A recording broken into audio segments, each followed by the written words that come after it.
Hi guys, आप लोग कैसे हैं। आपको रोमानिया के वर्क परमिट के बारे में बताता हूँ। रोमानिया का वर्क परमिट आने में कितना वक्त लगता है। जब भी आप अपने एजेंट को केस जमा करवाते हैं, वो सारे डॉक्यूमेंट आपके स्कैन कर लेता है। स्कैन करने के बाद वो रोमानिया में जमा करवाता है। जिस कंपनी में भी आपके डॉक्यूमेंट जमा होते हैं, उस कंपनी के में क्लियर होने के बाद आपके सारे डॉक्यूमेंट रोमानिया इमिग्रेशन में जमा होते हैं।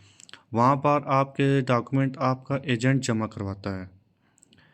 जो रोमानिया इमिग्रेशन होता है, जिसको हम IGI भी बोलते हैं, वो 30 दिन के अंदर अंदर वर्क परमिट आपका रिलीज़ करता है। और ज़्यादा से ज़्यादा वक्त अगर लगे तो वो 1.5 माह लगता है, जिसमें आपकी सैलरी, रिहाइश, मेडिकल सब कॉन्ट्रैक्ट में लिखा होता है।